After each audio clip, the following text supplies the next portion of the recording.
Hello and welcome to the PFF Fantasy Football Podcast. I'm your host, Ian Hartitz, and we have a DFS show on tap for today. This will be a regularity throughout the season on Fridays. Last year, I would stay up until the end of Thursday Night Football, talk a few injuries, talk recap. And, I just realized that everyone watches Thursday Night Football. Why am I staying up till, 2 a.m. every Thursday night just to talk about something that everyone's already seen? Let's do a show during a normal hour so my family hates me less, and we can actually have a guest have better information and go over something more relevant. So we'll talk about plenty of players, strategies that will impact redraft as well. But just so everyone knows, again, this is DFS, daily fantasy, particularly on DraftKings. So for those trying to take down the Millie Maker, trying to just make a cash lineup and win some head-to-heads, 50-50s, whatever your shtick is, we will be talking it on this Friday DFS show. When I say we, I mean myself, Ian Hartitz, and PFF's own Andrew Erickson, who you've heard on this show a million times at this point. Andrew,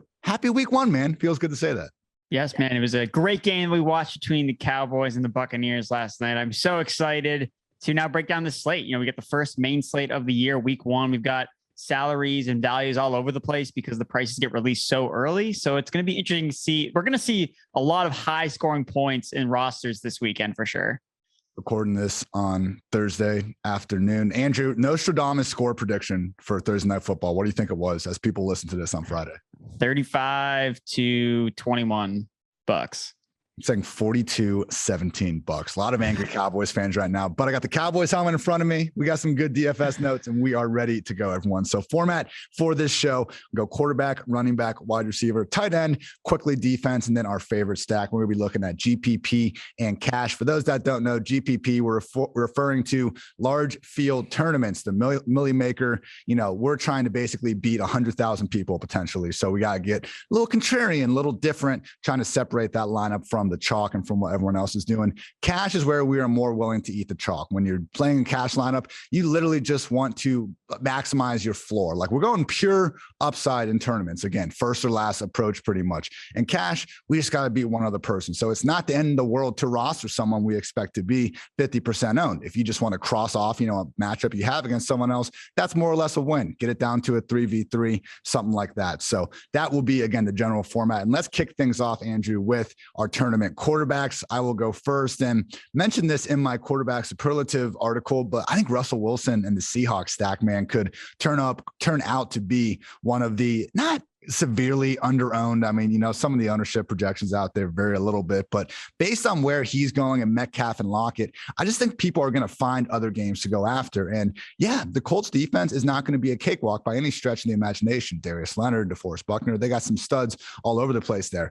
They also have a pair of starting outside cornerbacks in Xavier Rhodes and TJ Carey, both 31 years of age. And Andrew, I don't think they can keep up with DK Metcalf and Tyler Lockett if they're on their game. I don't really think anyone can keep up with those guys if they are humming. So for me, Russell Wilson sitting there at 7K, he's going to be lower owned than Josh Allen, who people are going to be trying to get up to. And I even think potentially, your Aaron Rodgers, your Jalen Hurts are a little bit down there. Russ is just, he's priced high. He's the QB4 overall on the main slate pricing on DraftKings. But I think that just, again, based on the Hurts below him and the Josh above him, we could see his ownership actually sink down a little bit. I get it. It could be a bust if this Seattle offense ends up looking like they did in the second half of the year. But Andrew, God forbid they look like they did in the first half of last season. I don't think any defenses, especially the Colts, are going to be able to lock that down. So Russ, you could go Metcalf and Lockett. They led the league last year in combined target share, or just go one of them and then even dip down to Gerald Everett, or God forbid I say Dwayne Eskridge. I think Eskridge is a little bit too galaxy brain for this one, but seriously, Metcalf and Everett, Metcalf, Lockett, Lockett, Everett, one of those pairs I think could make someone a lot of money if Russ in this offense gets cooking immediately from day one. Andrew, I think you're a little bit interested in the guy going just a little bit underneath Russ. And I will say, though, in general, ownership at quarterback position tends to not matter as much. We see it be more flat. Running back, wide receiver, we can see guys getting into 20 percentile a lot of weeks. Quarterback, usually no one's going over, 10, 15% at the most. So, Andrew, let's talk Jalen Hurts sitting there at 6,400. Yeah, I just think that Jalen Hurts is hashtag too cheap at 6,400 again. This guy was, if you look at his prices last year, he was up around the 7K range when people kind of started to catch on that he was a legit quarterback one because of all the rushing. I mean, he averaged almost 80 rushing yards per game in his 4 starts, 12.6 rushes per game. 24 fantasy points per game, 8th best among all quarterbacks last season. And again, I'm trying to find reasons not to play Jalen Hurts, and I can't find any. He's playing the Atlanta Falcons. And look, not every defense is the same from last year. Not all the bad defenses are still bad and vice versa, but the Falcons are still bad. They are still a terrible defense. They have PFF's 32nd ranked secondary. And you look at the skill players that are around Jalen Hurts, you look at the offensive line that is now healthy around Jalen Hurts, the situation is so much better for him than it was last year. So again, I understand why the consensus is low on Jalen Hurts, because they're not sure about how he's going to progress as a passer, but that's all you're playing. That's what you're betting on by playing Jalen Hurts in the tournament is, okay, you got the rushing floor. Boom, that's locked and loaded.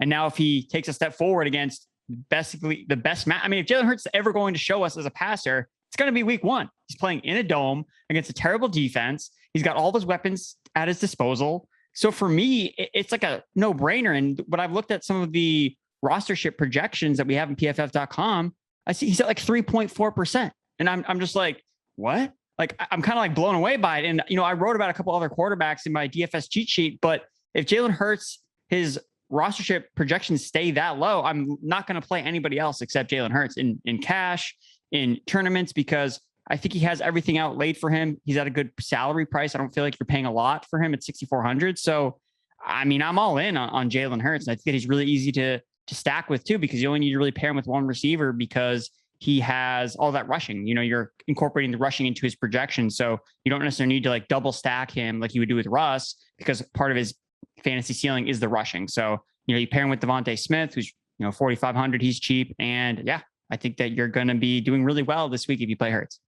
Hurts is one of those just quarterbacks that are so run heavy. You could go, you know, quote unquote naked at the position and just not stacking with anyone. But yeah, when his number one receiver sitting there at 4,500 against the reigning 32nd ranked defense and PPR points per game allowed to wide receivers, it makes a lot of sense. I mean, yeah, if I'm going up and if I want to pay up a little bit more at QB and cash, I'm definitely looking Hurts's way. Andrew, I think at cash, you're also looking at potentially Kyler Murray and Ryan Tannehill. I mean, between those two, it's like if there is any game, I know the Chiefs and Browns actually have the highest game total of this week. I think it's just kind of like a hat tip to Patrick Mahomes. But man, if any game is destined to go 50, 60 plus points, you know, combined, I do think it's going to be this Cardinals Titans shootout.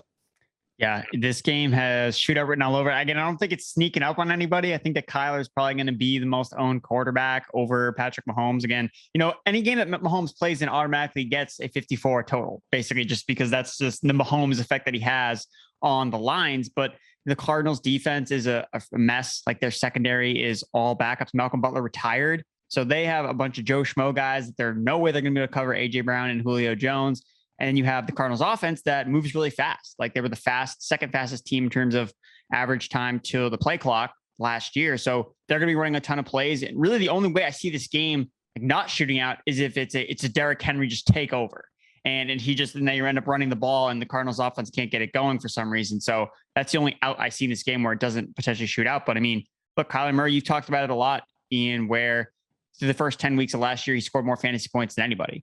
So again, clearly he has a nice path to finishing as the quarterback one on the slate, and he's cheaper than Mahomes. So I don't see why you would pay the extra to go up to Mahomes when you can get Kyler, who probably has more rushing to his name and probably plays in a more shootout potential game than Patrick Mahomes does. And it's also his receivers are also cheaper to stack with. So you have Hopkins there is cheaper than Tyreek Hill, and Rondale Moore is sitting there at a nice 3K, and he's basically free. So, you know, it's harder to pair obviously Kelsey and Tyreek Hill with Mahomes and then find other ways to spend up.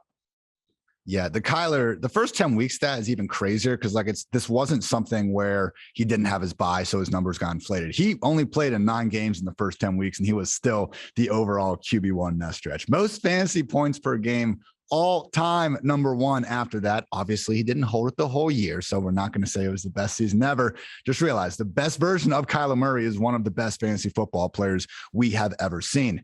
Andrew, I think we've been talking for about 13 minutes and things are about to get gross. So I'm happy we made it this long, but let's talk some Sam Darnold.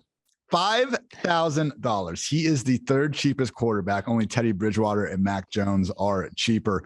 There is Jared Goff, Daniel Jones, Tyrod Taylor, Tua, Jimmy freaking Garoppolo, Carson Wentz. All these guys cost more than Sam Darnold this week. And as much as I have come on this podcast throughout this offseason saying I don't believe in Darnold as a redraft option, and daily fantasy people, we're looking for value against the price point. And if you can get Darnold, and just again, it's more I'm not necessarily saying Darnold needs to be a centerpiece of your lineup, but some of the builds I've come up with early this week, when you go with Darnold and Terrace Marshall, basically getting $8,000 to get a quarterback and a wide receiver, I just think it opens up so many possibilities. You can go up and get McCaffrey, Kamara, Kelsey, Najee, and still fill out some reasonable wide receiver spots there. So the big sell for me is just how horrendous this Jets secondary might be from day one. Great stat from PFF's own Mike Renner. Of the 7 cornerbacks on the Jets roster, 4 are rookies, 2 are in their second year, and absolutely 0 were drafted higher than the 5th round. Like, I was knocking on Darnold a little bit in the preseason, people saying, oh, okay, he's already, come away from Adam Gase. The kid's a star. Now, his average target depth was the second lowest of the group. That might not be a bad thing, Andrew. I think I jumped the gun a little bit on that, like making fun of Darnold. Maybe I'm letting my, words in June and July impact my thought process in September a little bit too much. The important thing for Darnold, if he can work from the confines of Joe Brady's offense, which consists of getting the ball out quick to his numerous playmakers all over the field, and then supply just a little bit of the kind of off-script ability we've seen over the years, I think he can beat a $5,000 price tag against what could easily be the single worst secondary in football. So he did average 18 yards rushing per game last year. We got a mini floor there. He's not a statue like going down all the way down to Mac Jones. That's what would concern me there. Teddy against the Giants. I think the Giants are a good enough defense to kind of fade that idea, at least in his first start. So Darnold, for me, again, just being able to put him with Terrence Marshall at $3K. DJ Moore at 6,100 makes a lot of sense as well. I'm not against that by any stretch. I just think it opens up so much more room in the roster, and it's gross, Andrew, but you know what? Again, it's about value there. And it's going to be tough for Darnold to not beat where he's being implied.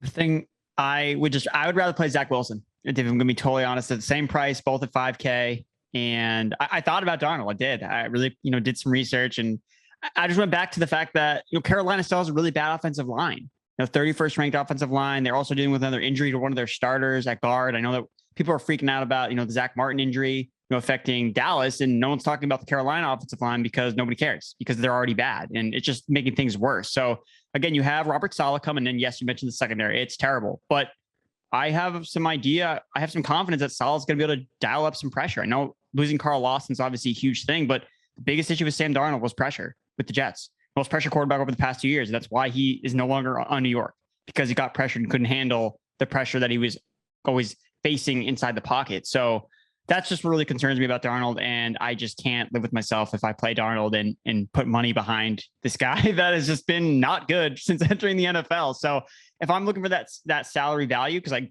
understand that's like the play behind going with Darnold, I like Zach Wilson. I'll take a chance on a rookie quarterback that, could flash in week 1. He's looked good during the preseason. Again, he hasn't been playing a lot of, starting defenses, but Carolina's defense is, PFF's 23rd ranked secondary. Yeah, it's a little bit better, but JC Horn's a rookie cornerback. They have a lot of young, inexperienced guys playing in their secondary. They got some Dante Jackson's a talented guy, but he's got Corey Davis, he's got Elijah Moore, he's got Crowder potentially. So yeah, and he's got a better offensive line. So that's why I think that I would probably opt for Zach Wilson if I'm looking to pay down in that 5K range.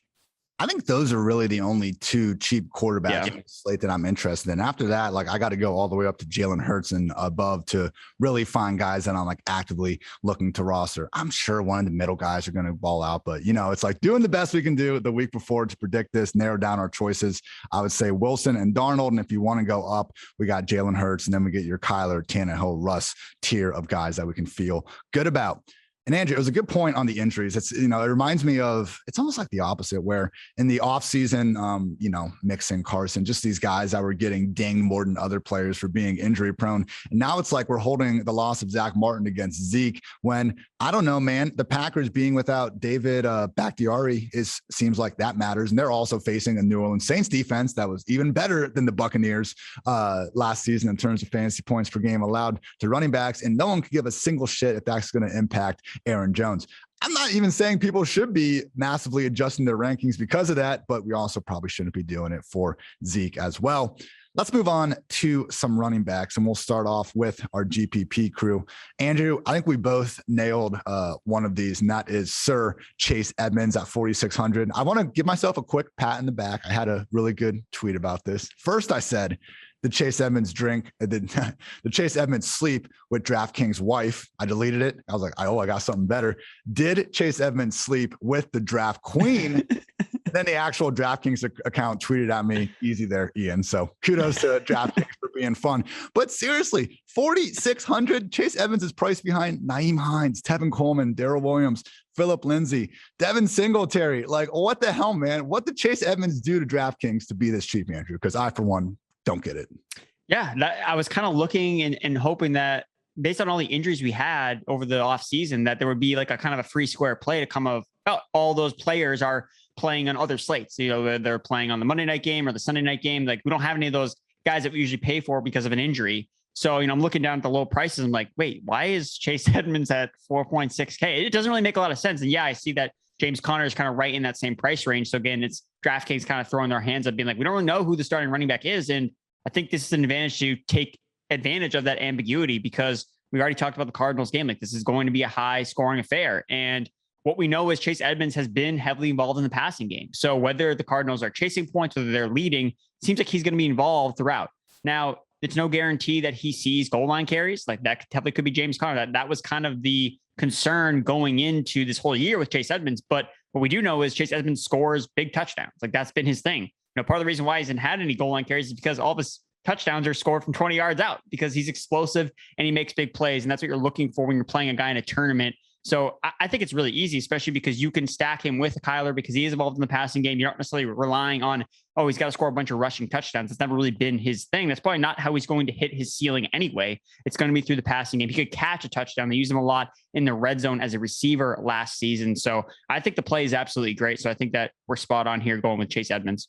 And I think in just overall tournament roster construction, like, the easiest way for people to make lineups this week is to get your Rondale Moores, Elijah Moore, Terrence Marshall, Marquez Callaway, Marvin Jones. We just have one stud receiver after another priced under 4K. People are going to jam multiple of those guys in and then spend up to get, you know, McCaffrey, Dalvin Cook, Kamara, whoever, maybe Kyle Pitts are being there. Like, that's going to be the main roster construction. Cheap at wide receiver, go pay up at running back and likely tight end. So just by going, I think, cheaper at running back, you're already going against the grain. It's just naturally going to open you up to making more contrarian lineups with this. So there's Chase Edmonds at 4,600. Javonte Williams is at 4K. He might be the Broncos starting running back right away. At worst, it looks like he's in a two-back committee with Melvin Gordon. We also got Trey Sermon there at 4,500. And just none of these guys seem to be getting the same sort of like rostership expectations as most of the cheap wide receivers. So love the thought of going, you know,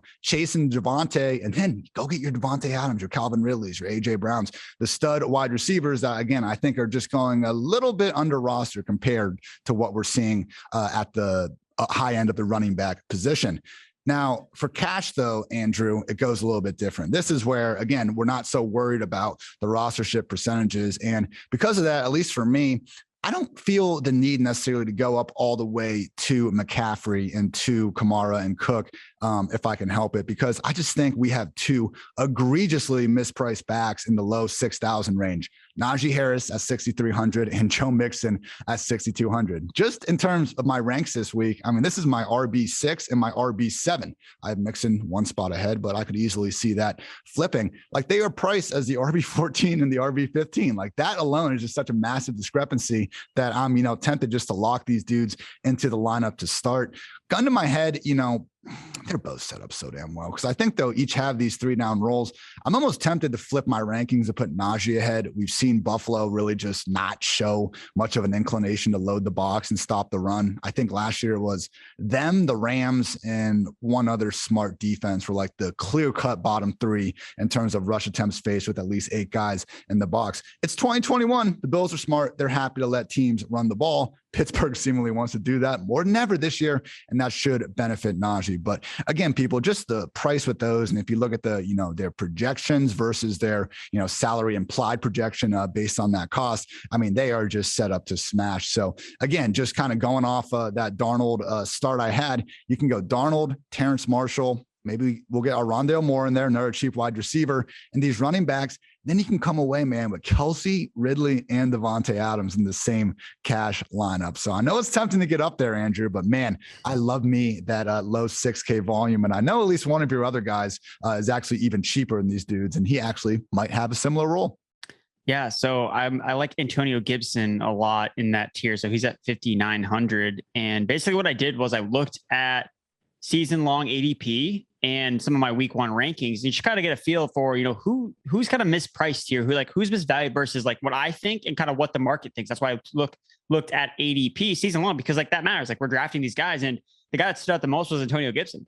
Like as a, fringe, sometimes first round pick, second round pick, he's under 6K. And that doesn't make any sense based on where we've been drafting him. So either everyone's been wrong about Antonio Gibson and he's not really worth a second round or high end second round pick in seasonal leagues, or the pricing is really off. And I side on the latter because I think that Antonio Gibson is really talented. And look, in cash, I think it's important to also mention that we want to make sure we have running backs that not, obviously we want to have good matchups, but it's really more about, okay, are they involved no matter what? Like the last thing you want is to pay for a running back, above 6K in cash, and then they get game scripted out. Like that's the worst thing that could possibly happen. That's why you're not going to hear us talk about like Nick Chubb or Derrick Henry or Jonathan Taylor, because those guys just are not bulletproof when it comes to game script. Like they can obviously have massive games if things go their way, but it's too risky in the cash format. So Gibson, yes, he comes out the field on third downs for JD McKissic, but that doesn't mean he's like never involved in the passing game. Like he's still heavily involved in the passing game on first and second down. It's what we saw during the preseason, and just his usage overall in the preseason, I thought was still really encouraging. Again, in 24 preseason snaps, he saw 14 opportunities. You look at that over based on his snap share last year is around 33 snaps per game, that his expected workload in 2021 would be 19 and a half opportunities or around 17 to 18 touches per game. At 5.9K for a really, really talented player, that's what I want to pay. So I just think he's just really underpriced. And look, we don't know exactly how it's going to play out in the regular season. Could he come off on third downs? Probably. But what if he doesn't? Like, what if this Washington Chargers game kind of shoots out, which we could potentially see? So I like Antonio Gibson a lot. I think he's just a really talented player. I mean, the matchup I think is fine. I don't think the Chargers are anything special on their defensive line when it comes to run defense. So again, they have a decent pass rush. But yeah, I just really like Antonio Gibson, especially with the price. It seems like this could be the last time all year, maybe for his entire career, that he has a salary starting. Yeah.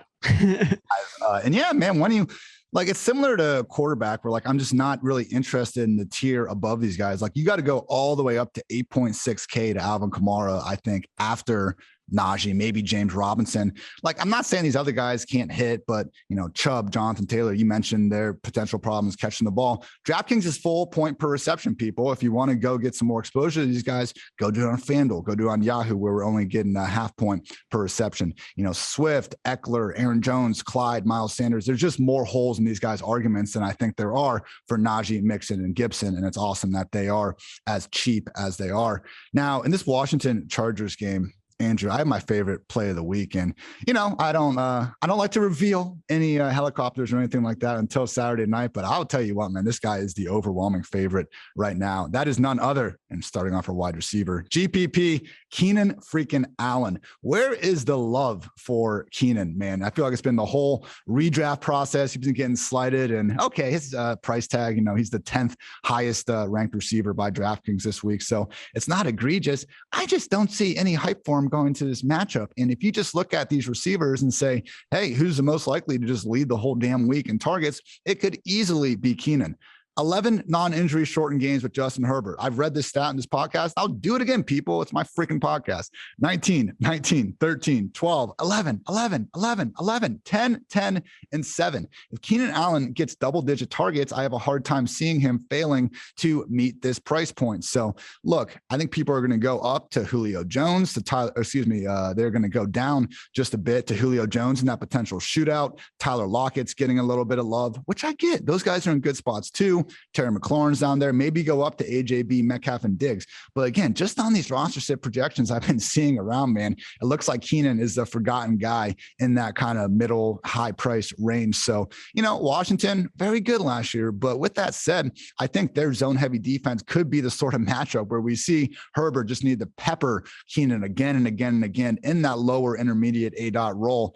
Mike Williams, we got some other guys there. But hey, man, if there's a banged up Austin Eckler, that's even better news for for Keenan Allen in terms of the potential targets he could get. So, when I'm trying to come up with these just tournament contrarian, long, not necessarily long shot, but just like blow up plays, what are we chasing? Opportunity. Keenan Allen has a chance to have more of it than just about anyone else. And he also just so happens to be a freaking great football player. So when we can get both those things combined, I am willing to fade the idea that a tough matchup is going to hold him back. And again, it's not going to be easy. Third best D in fantasy points per game, allowed the wide receivers last season. They managed to add William Jackson as well. I see the potential pitfall, but again, it's Keenan Allen. That's the matchup is why he's so cheap. I am basically betting that the targets and the talent from the player in question will be enough to overcome that. Are you with me on Keenan, Andrew? Like, come on, he's going to ball out this week. Yeah. Again, and you mentioned it with Eckler potentially, if he's limited or sidelined this weekend. Keenan Allen saw a 30% target share with Austin Eckler out last year. So the targets are going to flow towards Keenan Allen. And if you really want to play Keenan Allen the most, if you go over to Yahoo, he is actually cheaper than Jalen Reagor. Oh my! I do not know how they set up the price for Keenan Allen on Yahoo's $18. Again, it's a little bit different than the $1,000 structure of DraftKings, but yeah, he's like free. And if you really want to play him, if you can't find the thousands to play him up for DraftKings, you can go to Yahoo and play Keenan Allen. Gotta love some of those Yahoo price points. Andrew, who is your favorite tournament receiver you're trying to come away with in your contrarian lineups this week? All right, so I know you mentioned the structure and kind of going with the Chase Edmonds helps your lineup just naturally be different. And what I kind of found doing that as well was the receivers in the kind of like the middle tier. So in between 5,000 to 5,900, like most lineups are not going to have those guys in them because you're either going to pay all the way down for a lot of the sub 4K guys, or in the 4K range, you're going to pay up for one that's a little bit more expensive. Whereas there are a couple 5K players I kind of think are interesting. And the one that kind of sticks out to me is Laviska Shenault. So we have this Houston Texans secondary that has nobody. There's literally nobody in this. They just traded away Bradley Roby. Like he wasn't even going to play in this game because he's suspended for week 1, but he's not even going to play in this game at all. So they don't have anyone that can cover. They have Hargraves, who has basically been a guy that we tout and target for DFS purposes. Like, oh, who's playing Hargraves this week? It's like, oh, you start that guy in DFS because that's what always happens. Now, it doesn't necessarily mean Chenault's going to line up against him. It could be any of these Jaguars receivers that goes off in this game. And I like the play on Shenault because Marvin Jones is going to be the most heavily rostered player. He's at 3.6K. And that's what the projections are predicting, that he's going to gain the most rostership. And that makes sense. He's the cheapest. He's flashed a little bit with Trevor Lawrence, but I just look at, the whole piece of the pie over the preseason. It was Shenault that was the go-to target. It's been Shenault that's been healthy the entire time during the preseason and during training camp with Trevor Lawrence. So if I'm going to make a bet on one of these Jaguar receivers blowing up, I want to bet on the guy that's been there the entire time with Trevor Lawrence and the guy that I think is just the most talented of those receivers. And I think it's interesting because, people are drawn towards Jones and Chark because, like they're the downplay guy, like they're the big vertical threat. But okay, so you have Jones taking downfield targets. You have Chark taking downfield targets. And then you just added Tyron Johnson, who with the Chargers, that's all he did was see downfield targets. Where I know that Shenault is locked and loaded to that short to intermediate role. Like he's a yak monster. The Texans might be like, I don't want to tackle this guy. I just don't feel like it. So I really think that's going to be Shenault. It's going to be the one that emerges. And I think he's going to be vastly under rostered because of the other option you get at receiver. So I think that he makes your lineup unique. I mean, he's in a really good matchup. So I like Laviska Shenault as a GPP play. He's a great pivot off of Marvin Jones. And that's just what we're trying to do a lot of times here in GPPs, people. You want to take a chance on a guy in a similar offense that the public is off, because if things don't go the way we're expecting, look at all the levers that you have now created for your lineup. So a couple other examples, as Andrew brought up, Laviska Shenault over Marvin Jones. T. Higgins sitting there at 4,700. Looks like he'll be going heavily rostered. I think, fading the drop narrative and going Jamar Chase can make a lot of sense in week 1. Even Tyler Boyd in the low 5K range looks absolutely fine against a still very much unproven Vikings secondary. Marquez Callaway at 3,600. Like I'm fine with Callaway this year, but let's also realize he hasn't played with Traquan Smith yet. there is a chance that Traquan is number one there. I would bet on it to be Callaway. But again, for a tournament when the rostership percentage is going to be potentially 20 percentage points different between these guys, I'm fine taking a shot on Traquan. AJ Green potentially over Rondale, as disgusting as that is to say. Again, you're just helping yourself out in a matchup that, hey, maybe even, dusty old AJ Green can get ahead on. And then, Corey Davis over Elijah Moore, I think, which I didn't really expect to be that big of a, potential leverage opportunity, but just seeing Elijah Moore's, $3K price tag, like I want all the Elijah Moore in redraft. I think it's a matter of, when, not if he completely blows up. But with that said, like if Crowder is back in this week one, which, we'll see, we'll have our injury episode going Saturday morning. So you guys can check that out and we'll, update thoughts on this. But if Crowder's back, it could feasibly be Keelan Cole, Jamison Crowder, and Corey Davis as they work and Elijah Moore to start.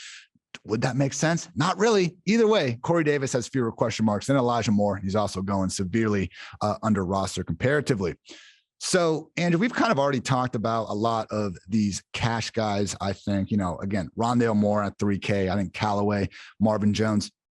If you want to just go down and basically eat the chalk on these guys, I don't hate it because then you're able to, again, pay up at other positions. I would say out of this group, Rondale Moore and Terrence Marshall are the guys I prefer over Callaway and Marvin Jones and Elijah Moore. I just think Rondale is going to get 5 to 8 scheme touches. That's more than a lot of guys can already say. And with Marshall, again, it's just more about that Darnold stack. So Elijah, Callaway, Marvin, there's just a chance I think that they're going to be, the potential number 3 options at best in their own offense. So we'll see how that shakes out. What other wide receivers were you wanting to focus on potentially for cash games, Andrew?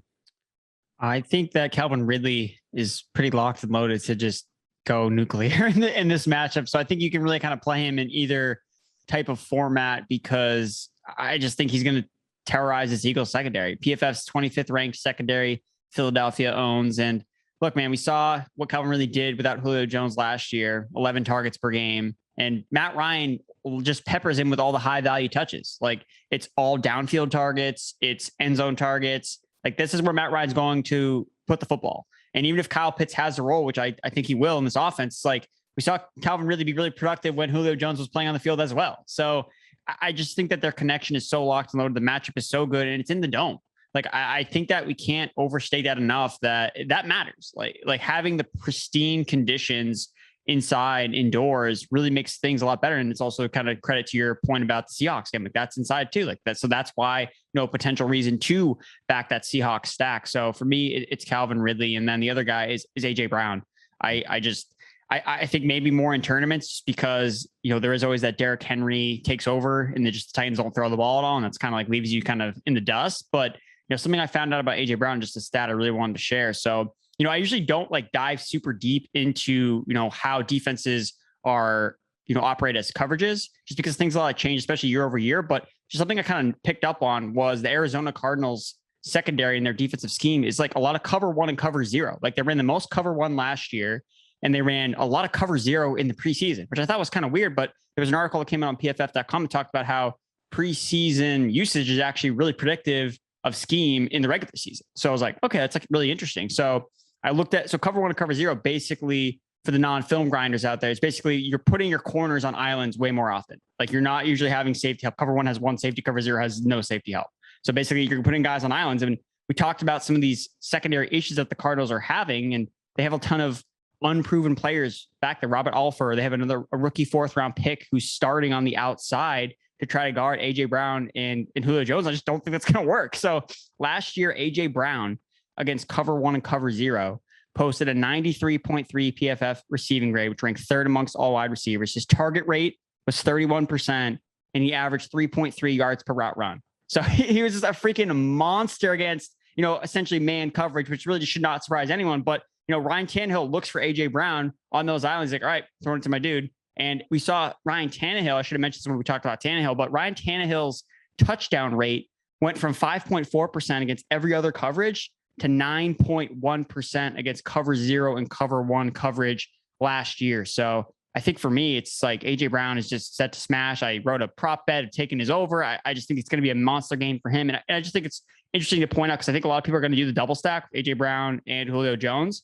Julio Jones was not good against cover 1, cover 0 last year. He finished 72nd in PFF receiving grade.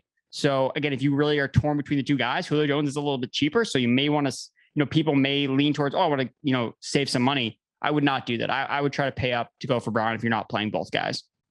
AJ Brown has only 6 career games with more than 8 targets in those games. 151 yards, touchdowns. 114 yards, touchdown. 112 yards, touchdown. 101 yards, touchdown. 83 yards, touchdown. 82 yards, touchdown. Just madness. Throw this man the ball, please, for the love of God. I just want one season with AJB getting 150 plus targets before I bite the dust eventually. And Calvin Ridley, he has another just ridiculous streak of balling out when his team just gives him ample amount of targets. 19 career games with 8 plus targets for Calvin Ridley. He has never had under 50 yards in those games. He's never had fewer than 5 catches. He has scored a touchdown or gained 90 plus yards in 18 of those 19 games. His quote unquote worst performance with at least 8 targets was 8 catches for 52 scoreless yards. Like the floor is the freaking moon for Calvin Ridley as long as that dude is getting targeted. That is going to wrap up most of our wide receiver talk. Before we continue though, folks, I just wanted to say that fantasy football draft season is here, and we are offering 30% off any PFF subscription to all first-time subscribers with promo code Kickoff30. You might be done with the redraft, but we are not done providing fantasy football content all season long. We will have updated week 1 rankings and projections each and every week. We have DFS tools, ownership, lineup builder. I mean, we just have everything you need to be a profitable redraft, DFS, dynasty, whatever it might be, player throughout the season. So again, that's promo code Kickoff30 for 30% off any PFF subscription. Gain access to all of PFF's fantasy tools for $7. Again, people, like $7. That's just, to me, such an easy buy. Like the amount of things, like I'm going to probably lose. I mean, it's on Friday, so I will probably have lost like close to $100 just betting on bullshit from the Thursday night game. This is $7, and it could actually help you not bet on bullshit, not make bad moves. And again, $7, code Kickoff30 for 30% off any PFF subscription. Make sure you go ahead and get that.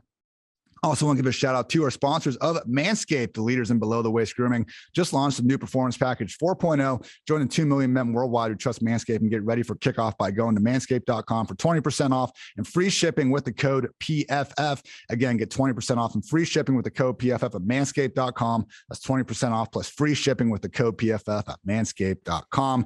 And finally, wanted to go ahead and give a shout out to Fantrax. PFF is gearing up to play our leagues on Fantrax this season. If you're coming up from another site, that is no problem. Fantrax can import any of your current leagues completely free. So create a free account now using promo code PFF at fantrax.com/PFF and get a chance to win a trip to any regular season game this year for you and your entire league, plus $6,000.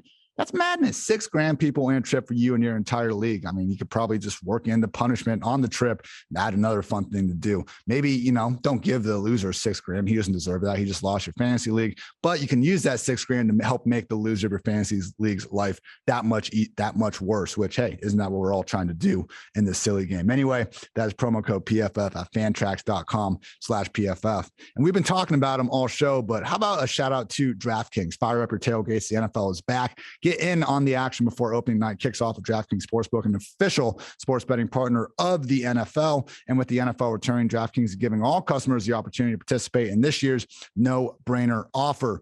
So download the DraftKings Sportsbook app now and use promo code PFFBet. New customers bet $1 on any football game to receive $200 in free bets instantly with your promo code PFFBet. This week at DraftKings Sportsbook, an official sports betting partner of the NFL.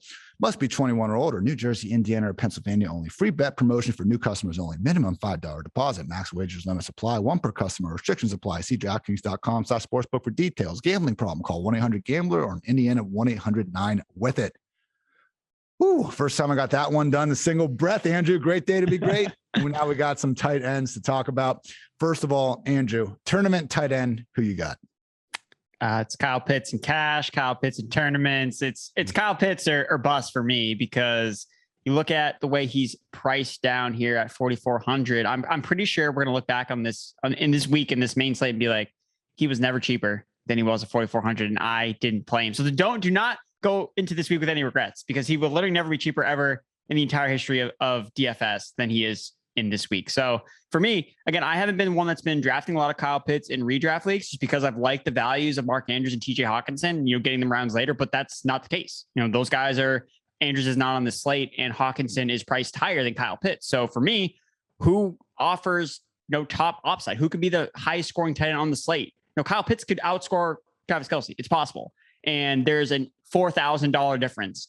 There's no other tight end in the stratosphere of Kyle Pitts in his range that can exceedingly see the type of production he could produce. So I think that it makes so much sense, even in a cash perspective, because look, if your tight end bombs in cash, okay, so does everyone else's. Like that's what you're playing. There's not many other options that you can go to at the tight end position. Like I have a couple other guys listed here, but I don't feel great about any of them. Like kind of gross. Like I don't like any of these guys. So I think you got to chase the upside with Pitts and cash and in the GPPs. I think that it works. The matchup is there. Again, I do not think that this Eagles secondary is going to be able to stop Kyle Pitts. They have a 29th ranked linebacker unit. So none of these linebackers are going to be able to play one-on-one. I know Brian Drake, the co-host of the PFF Sirius XM Fantasy Football Show, is a big Eagles guy. And he continually told me for 2 straight weeks, he's told me, Andrew, there's literally no one on the Eagles that can cover Kyle Pitts. Like he's been very specific about telling me that. And I kind of looked at it. It's like, yep, their linebackers are not good. They're very poorly graded. And I looked at the last year, you just kind of get a feel for, how the Eagles were against tight ends in the end zone. They gave up nearly a perfect passer rating, 154.7. So that's what we saw Arthur Smith do with Johnny Smith. Johnny Smith had a really, really high end zone target rate with the Titans last year. So I would assume that he would use Kyle Pitts in a similar way, as a red zone weapon. So, 2 touchdown upside, 5 or 6 catches, 80 yards, like that's all in the range of outcomes, especially in a really plus matchup. So for me, I really just want to kind of lock it on Kyle Pitts, and I'll kind of let other people make mistakes with their tight ends. Again, I think obviously picking up for Travis Kelce makes a lot of sense. Like you can definitely do that, lock in that security. But if you want to really bolster the rest of your lineup, I think Kyle Pitts is kind of a key to do that for you. Hit that lock button and cash 100%. Like you said, everyone's going to roster him. If he busts, so did their tight end. It just helps you get up elsewhere in the lineup without no problem. Like he is just so egregiously underpriced here that I don't know how you can get off the guy in cash games. Tournament, it's okay to be on him too. I wouldn't quite hit the lock button the same way. I'm not saying you are implying 100% tournament ownership or anything. It is a situation though where we can potentially get off him and benefit from him potentially busting. But it's kind of like Najee Harris. Like when we see someone that could legit be like $2,000 underpriced on this, like that's enough of a value to say kind of screw the ownership at some point. We don't need to overthink each and every single roster spot we're putting out here. And again, just being able to get a 4,400 tight end that is basically a wide receiver and is going to be Matt Ryan's number 2 pass game option, at worst, it's just, a hell of an opportunity. So yeah, Kyle Pitts having that 4, just like we don't think Gibson's going to have that 5 much longer. Certainly think it applies there. So good points all around. If you can get up to Travis Kelce, which going very cheap at wide receiver and some of these running backs we talked about, it's possible, man, in tournaments, I do think it makes a lot of sense. Like we're just not really going to see Kelce probably have, this low of ownership potentially for a while. I mean, right now with our PFF rostership projections, we got Kyle Pitts at 22.3%, literally the 3rd highest owned player on the slate behind only Kamara and Callaway. Kelce isn't, going under the radar either. He's at 15%.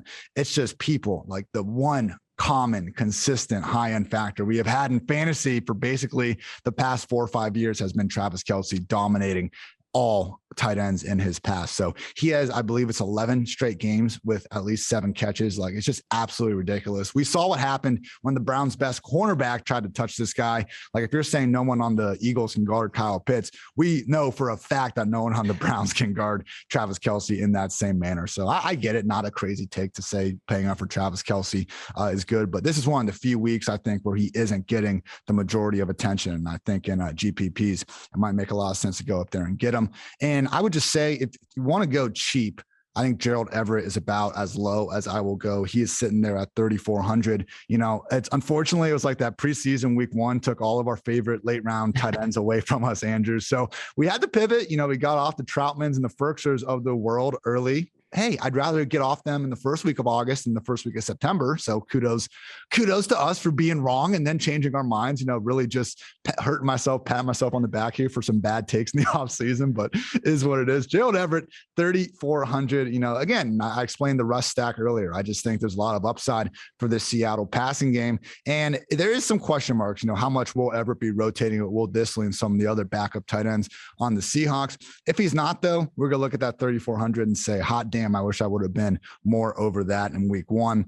Final note I wanted to make, I think Robert Tonyan in GPP makes a little bit of sense at 4,200. He's going to have, very, very minimal rostership just because Kyle Pitts only costs 200 more. And, making that Aaron Rodgers, Devontae Adams, Robert Tonyan stack, I have heard worse ideas in a tournament setting. But in general, I think it's Kelsey, Pitts, and Everett are going to be the 3 tight ends in the majority of my lineups. Did you have any other guys you want to touch on a tight end, Andrew?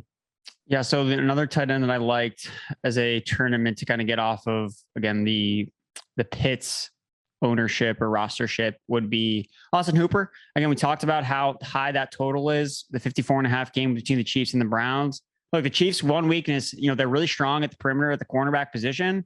They're not good against tight ends. They weren't good against tight ends last year, and they're still not good against, I do not think they're going to be good against tight ends this year. Austin Hooper, if you remember, he was like a really chalky play when the Browns last played the Chiefs in the divisional playoff game. But it was actually David Njoku that ended up kind of getting the most of the targets. And Hooper obviously did not end up changing it around. But last year, the Chiefs against the tight end position, 31st in yards per attempt, 30th in touchdown rate, 32nd in PFF coverage grade. So again, and that's specifically to tight ends lined up in line.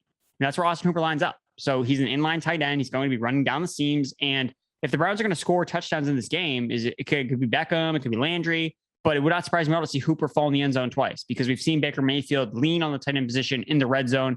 Hooper was one of the highest targeted players for Baker Mayfield during the beginning of the season and the end of last season when he was finally healthy. So I think Austin Hooper is a decent GPP play. And then, I'm willing to go down deeper than Gerald Everett. I'm willing to just totally punt tight end, because I think that it's important to know that your lineup doesn't have to be perfect, even to win a tournament. You look at tournament winning lineups and you'll find that there is usually one player that kind of doesn't really hit or hit their ceiling.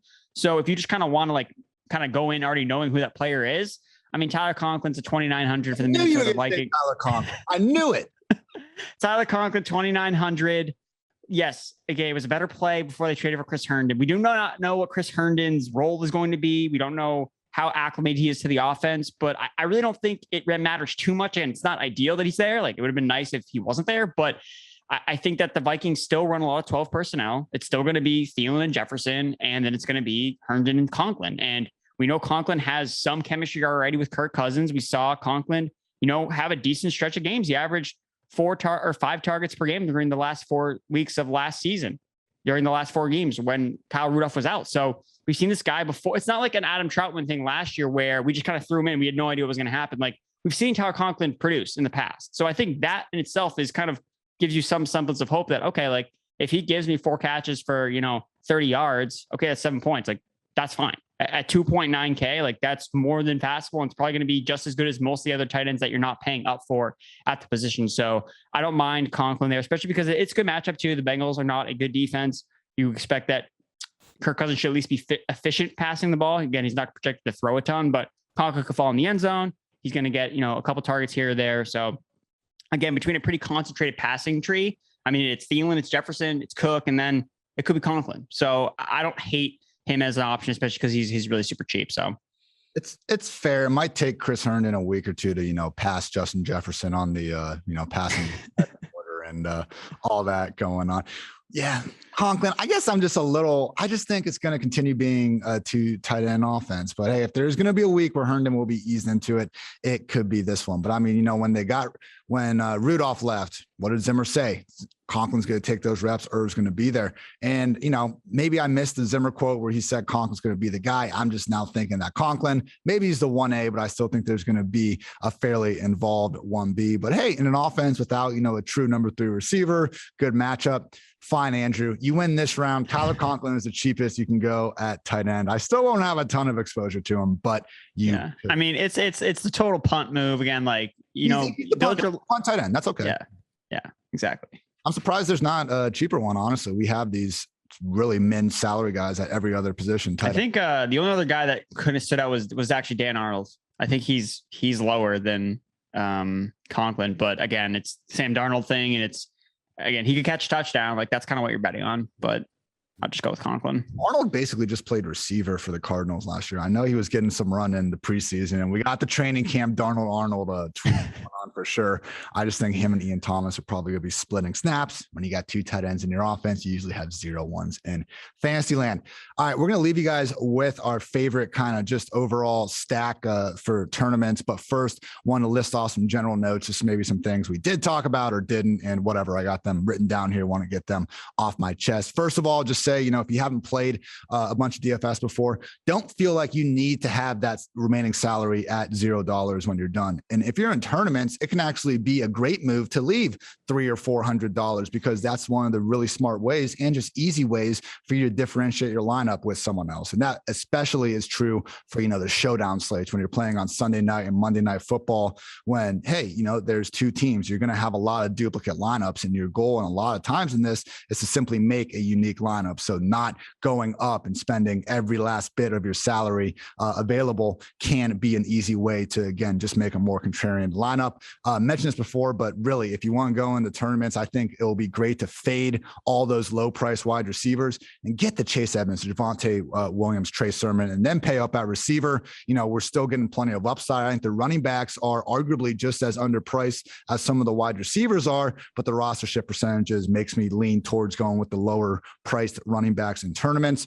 Again, though, if you want to go get some of the wide receiver value, particularly in chalk, I get it. Just to name some of those guys: Marvin Jones at 3,600, Jalen Waddle at 3,600 is almost a pretty solid pivot because he's not getting the same sort of attention as Marvin. Marquez Callaway, 3,400. He's going to be chalky, but hey, I get why. He's Jameis's probable number one receiver, not maybe the complete smash spot of the world that we're looking at, but at the same time, Jair Alexander doesn't shadow. So I think he could see a good amount against the Packers' other underwhelming cornerbacks. Then we got Rondale and Elijah Moore at 3K. Also Terrence Marshall. Clearly they're, getting hyped up for good reasons. And Devontae Smith at 4,500 is awfully appealing, particularly if you end up getting Jalen Hurts at QB and paying up there. Any other general notes you had, Andrew, before we get to our stacks?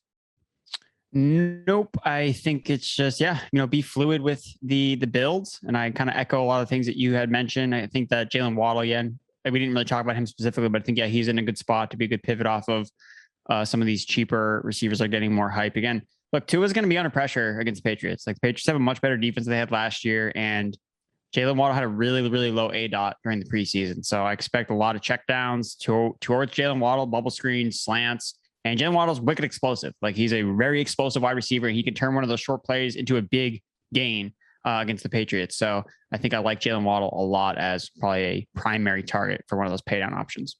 And again, Keenan Allen, all the Keenan Allen this week. That's all I'll say. Andrew, let's get to our stacks. I will go first, and I stole it from my Thursday guest, John Daigle. It's Josh Allen, Stephon Diggs, and one of Cole Beasley, Emmanuel Sanders. I think, people are going to want Josh Allen to some extent, but when you look at these quarterbacks and some of the high-priced options, like you mentioned this with Ryan Tannehill, now you got to pay up for Julio, you got to pay up for A.J. Brown as well. With Russ, as much as I like him, it's awfully expensive to pair him with Metcalf and Lockett. Same thing with Patrick Mahomes. Kyler Murray, you got a little bit of leniency with Rondale Moore, and so do you with Josh Allen. The difference with Josh is that his number two receiver, whether you want to make that Cole Beasley or Emmanuel Sanders, I think is going to be going a lot more under the radar than these other guys. And even Stephon Diggs, man, like to see him priced as the wide receiver 6 on this slate is a little bit surprising in and of itself. I mean, Pittsburgh had absolutely zero answers for him last year. We can be looking at a lesser version of that defense, depending on how the TJ Watt situation ultimately plays out. And, looking at just this game in general, you can run it back with Najee on the other side awfully easy. I think Najee is going to be one of the more, independent of game script backs we have in the league in terms of, blowout for or against the Steelers. I think Najee will still be able to put up numbers, or you can even go with, Deontay Johnson or Chase Claypool. Tre'Davious White does not shadow. I think either of those receivers have a solid chance at putting up some numbers in and of themselves. So Josh Allen, Stephon Diggs, we'll go Cole Beasley and Najee Harris. That will certainly be a large chunk of my stacks that I am looking to in tournaments. Whole lot of upside. And again, I think just being able to get Josh Allen's freaking number number 2 receiver for under 45K, who is going to be faded because people aren't happy that he's not vaccinated, makes a lot of sense. Cole Beasley had 5 games with over 100 yards last year. Just because he's a small white slot receiver doesn't mean he doesn't have upside. Like anyone with Josh Allen as their quarterback has upside. The same goes for Emmanuel Sanders. So again, Allen, Diggs, Beasley or Sanders, and run it back with Najee on the other side. I love it. Andrew, hit me with some more goodness.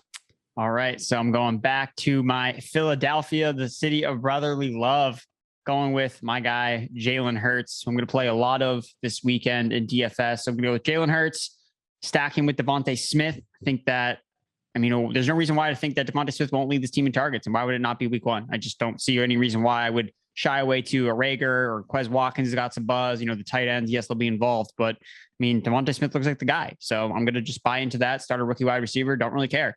He's cheap and he's good. So I have no reason to think that he won't be productive in the best matchup you could ask for a rookie wide receiver. And then I'm going to actually add in Miles Sanders. I think that this is an underrated matchup for him as well. The Falcons do not have a good defensive line. PFF's 31st ranked defensive line, and he's super explosive. He averaged 6.3 yards per carry with Jalen Hurts under center last year. Kind of that, the mobile quarterback freezes the linebackers corollary. So I like that there. Again, I don't know what the pass catching upside is going to be because I know that he's had some problems with drops. Scott and Kenneth Gainwell gotten involved, but I think he can just be a mega producer on the ground in this game, maybe potentially score a couple touchdowns. We saw a strong correlation between those two players at the end of last year. So I don't think that they necessarily are going against each other. And then I'll bring it back with Calvin Ridley, who I talked about, and Kyle Pitts. Again, it's the perfect way to kind of get Kyle Pitts in the lineup. Again, I'm not going with an Eagles tight end. I'm going to still chase the upside with one of these tight ends because you don't need to overstack Jalen Hurts because he's rushing. So I don't necessarily need to pair him with a bunch of Eagles pass catchers. One is fine enough. Miles Sanders obviously just kind of benefits from the Eagles offense as a whole playing well. So I'll do that. And then I'll also add in, we didn't talk about defenses, but Falcons defense, $2,000, super, super cheap. Yes, I like Jalen Hurts. And I also know that he can make a lot of turnovers. His 4.6 turnover worthy play rate from last season ranks first among all starting quarterbacks that are playing on the main slate. So if you can't pay up to pay the Denver Broncos defense, which I think is the best play against Daniel Jones, I think you should play Denver wherever you can, but cheap Atlanta Falcons. So if Jalen Hurts goes off, he'll get sacked a couple times, maybe throw a pick or two, throws a pick 6. That means you're playing Yahtzee. That's exactly what you want to happen. Pick 6, more opportunities for Jalen Hurts to score fantasy points. So yeah, I think you can even stack the Atlanta defense with Jalen Hurts because I think that you just want a high scoring environment with a lot of pass attempts. So I think that can kind of make it get done. Yeah, Falcons and even the Bengals a little bit going to be chalky, but defense is so random, people. That is the position we should be completely punting at the problem, just punting without any sort of, fear about it, particularly in cash games. Great call on that. Yeah, Broncos at 3,300. I think I agree with you. That is the best play. And honestly, in tournaments, paying up at defense might be a little bit better if you can swing it, just because, again, it's silly how much defense can make a difference in it. I like it not to be in my fantasy leagues when possible. It is. So we need to pay attention to it. And again, these are just the Atlanta, Cincinnati, even the Houston defense is all the way down there at the bottom of the 2K range. It's going to be a lot of chalkiness down there. Andrew, I was mixing up my words a little bit there because we unfortunately have another massive injury to break down right now. The Ravens fear, and this happened 9 minutes ago. Oh my gosh. The Ravens fear that Gus Edwards suffered a season-ending torn ACL during today's practice. They have now lost Gus, J.K. Dobbins, and Justice Hill in a matter of weeks. And apparently in the same practice, Marcus Peters might have suffered a torn ACL. So Baltimore, I'm sorry, that freaking sucks. I wish your team wasn't a walking graveyard at this point. Remaining running backs on the squad, Tyson Williams is now your projected RB1. We were hearing Le'Veon Bell was going to come up and potentially play on Monday already. None of these guys are in our DFS main slate, so everything we said about that still holds, just more of a redraft principle at this point. So we're looking at Tyson Williams, Le'Veon Bell, and Trenton Cannon. Andrew, I think you were with me in terms of, I don't think we were particularly screaming at people, hey, go pick up Le'Veon Bell. My thought process was, hey, Bell's on the team. When they signed Cannon to come on and play special teams, okay, we don't even know if Gus is, or if Bell is going to make the roster now. But with Gus out of the picture, it's 2021. And I think Le'Veon Bell is going to be a thing again. Yeah, it's weird that the way this worked out. It really sucks just in general, because I was really excited about Gus Edwards just to kind of see what he would do in this offense. Again, it's just, it's just terrible because we saw really two really talented running backs go down and we didn't even get to play in the regular season at all. Two hyper efficient running backs. And this kind of really changes like the dynamic of the Ravens. Like this is a point where I don't know if they can run the ball as much as they've done in the past. Like I just don't know. Again, you think that, okay, you should play. I mean, Gus Edwards was, I think a really good replacement for J.K. Dobbins, but now you lost him as well. And look, I mean, Tyson Williams was pretty good in the preseason and they clearly liked the kid, but I wouldn't necessarily say he's going to be, maybe he could be James Robinson. I don't know, but it's really a lot to put on a guy. And you look at the way that the Ravens spent the offseason, they invested a first round pick in a receiver. They brought in wide receivers. So I think we might need to change the narrative a little bit around with this Ravens offense and be like, look, I think that Lamar Jackson's probably going to throw the ball more. And I think you need to be open to that. Because even like Le'Veon Bell, like they're not going to use him as like a grinder back. Like that's going to break him down even worse. Like this isn't the same offensive. Like his style of running is so specific to that offensive line he had in Pittsburgh that saw him get success. Whereas everywhere else he's gone, it's not been like that. Like he needs very specific blocking up front. I'm just not sure he's going to get that with the Baltimore Ravens. So, I mean, but he's good as a pass catch. Like we know that. So they need to kind of change their identity a little bit. And I think we're going to see these receivers, get involved more. So I would be looking to buy more of this passing attack. So Mark Andrews, like get over the fact that he's a tight end and that he's going to see a lot of targets in his offense. Like he's going to be heavily featured. Marquise Brown, Sammy Watkins. Look, man, the week one thing, it's just more and more likely going to happen now because they're going to have to throw the ball more. So I think they're going to lean more on Lamar Jackson here. And I think Tyson Williams should be on every fantasy roster. I'm still going to favor him over Le'Veon Bell because I have not seen Le'Veon Bell be good at football since 2018. I'm sorry. Just haven't seen it. So again, I think they like Tyson Williams. Again, Bell could take over, but both of them should be owned, I think, across the board. And just expect this Ravens passing attack to throw more in 2021. I had Gus before this awful injury as my RB17 going into week one. And that's just for week one, not for the season or anything like that. With Tyson and with these running backs in general, I think people are too quick to just assume that the backup's going to step into the immediate role. We're probably going to get a potentially even-ish Tyson, Le'Veon, Cannon potentially in their committee, and they're probably going to have to add another running back at some point. So Tyson is the play this week. He's like a upside RB3. Maybe you start him over like Sony Michel, the Buccaneers guys. But like, I'm not starting him over Josh Jacobs, over Trey Sermon, over Javonte, none of those guys. So I would say tentatively Tyson Williams somewhere in the low 30s, I think makes sense as a ranking. He should be prioritized over Le'Veon Bell. Don't start Le'Veon until we have a better idea of his role. Trenton Cannon's just going to be annoying if even involved on the offense to begin with. So is that kind of where you stand, Andrew? Like, I think bumping up Tyson, just assuming he's going to replace Gus, like that's not cool. No, I think at this point, I felt comfortable like kind of putting Gus Edwards in a similar tier to where J.K. Dobbins was because we saw how efficient Gus Edwards was. And even, we even kind of docked him a round or two from J.K. Dobbins, like a 3rd round pick. Gus Edwards like a 5th round pick. But now it's like, we can't do the same thing again with an even more unproven commodity in Tyson Williams. And again, like Le'Veon Bell hasn't been proven. Look, they could still add to this backfield. They're still free agents. I mean, they could add in another guy. They could add Adrian Peterson. Like he's available. And I mean, honestly, if Adrian Peterson signed with them today or tomorrow, that's who I would want on my fantasy team. Because I think that he'd probably be the best running back on that team because he at least showed last year he can still play. So again, I don't think we're done with this backfield necessarily. I mean, they just need more running backs if they want to be run heavy. And if they don't add any more running backs, I think it's a telltale sign that no, they're probably going to throw more next year or this season. So man, yeah, this just sucks in general. So yeah, I mean, at least the matchup is good against the Raiders week one. So again, if you're in a pinch and you really have no choice, yeah, I think you can roll out Tyson Williams if you're really stuck, especially if you had Edwards like locked and loaded. You don't have any other guys you can start, and I would start Tyson Williams. But besides that, like, don't like elevate him to a top 24 running back right off the bat. It's obviously a bump, but similar to Henderson, similar to Edwards. Yeah, I'm assuming they're now going to add another guy, and we need to keep that in mind with the bump. So week one, yeah, it's looking pretty fresh for the guy. If you're going to, in a real pinch, I'm with you there. Go for it. And beyond, though, tough. So somber note to end the podcast on, Andrew. Hate all these injuries. And, I wish we had like a 24-hour waiting time in Fantasyland before we just immediately started talking about the replacements, but that is the industry we are paid to provide analysis for. So it is what it is. Still plenty of great work everyone can check out for non-injured guys over at pff.com. Andrew, let the folks know what you've been able to carve out this week. Yeah, tons of great content over on PFF.com. Again, unfortunately, my start sit featured Gus Edwards, so I'm gonna have to don't take that advice. Please don't start Gus Edwards. I got start sit him up. We got the DFS cheat sheets are coming over. That's coming out tomorrow on Friday. We're gonna have all of the kind of some of the players I talked about on the podcast, but some more other plays that I like here as well. Some approaches, and make sure you check out Jared and I. We're going to be doing a DFS breakdown podcast going game by game.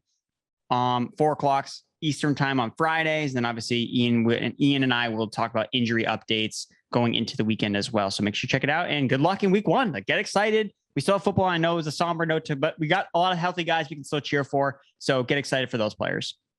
That is right about our injury report. We'll have more information on Gus and plenty of other folks there.